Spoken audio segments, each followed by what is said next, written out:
Francisco del Rosario Sánchez y los Trinitarios vistos por Juan Bosch. A la hora de hacer el análisis de la vida de Francisco del Rosario Sánchez, hay que tomar en consideración que el héroe había nacido en un hogar de pequeña burguesía, que sus compañeros de actividades políticas eran igualmente pequeños burgueses, y lo que es más, que el grupo de la Trinitaria tuvo a su cargo el papel más difícil que puede haberle tocado a un grupo de hombres, el de organizar y llevar a cabo una lucha para liberar un país de sus dominantes extranjeros y establecer una república de principios burgueses donde no había burgueses, sino ateros y pequeños burgueses. La inestabilidad, los vaivenes y los episodios inexplicables de la historia dominicana a partir de 1844 se comprenden cuando nos damos cuenta de lo que significó la fundación de la Trinitaria en términos sociales. Significó que desde ese momento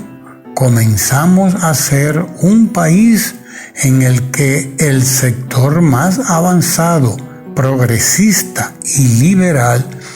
era la pequeña burguesía, y una pequeña burguesía no puede actuar como rectora de la sociedad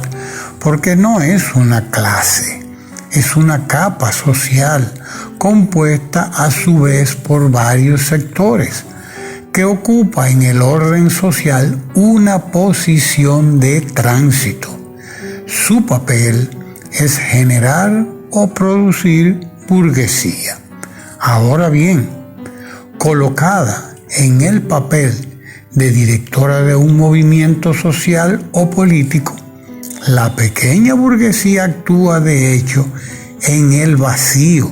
cuando detrás de ella no hay una masa proletaria o popular que apoye sus medidas. Y tal fue la situación de los hombres de la Trinitaria en su lucha por crear la República Dominicana. Francisco del Rosario Sánchez era no solo pequeño burgués, sino bajo pequeño burgués, de manera que al polarizarse las fuerzas políticas dominicanas entre los santanistas, que representaban a la sociedad atera, y los baecistas, que representaban a la pequeña burguesía liberal, partidaria de las ideas republicanas burguesas que estaban en boga en el mundo y que eran además las más avanzadas de su época, Sánchez debía pasar a ser, en buena lógica de sociología política, un seguidor del baecismo, y fue eso, pero además mantuvo dentro del baecismo su fuerte sentimiento patriótico y con él cayó en el cercado. Es eso lo que hay que ver en la figura de Sánchez y no otra cosa. Lo que debe llamarnos la atención en su caso y en el de sus compañeros de la Trinitaria es que, siendo pequeños burgueses en una sociedad donde no había burguesía y donde además la pequeña burguesía era más débil que los ateros y de ñapa no tenía detrás de sí una clase social que la apoyara,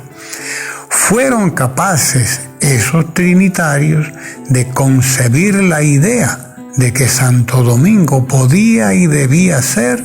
una república independiente, y actuaron en consecuencia con tanto fervor que convirtieron esa idea en realidad. Visto desde el ángulo de lo que ellos eran y era el país, lo que hicieron los trinitarios es una proeza gigantesca y de ninguna manera se justifica que nos pongamos a medir su actuación con una varita milimétrica para decidir cuál de ellos fue más grande o más puro. Hicieron una obra, no consumieron su vida inútilmente, y nosotros somos los beneficiarios de sus luchas y sacrificios.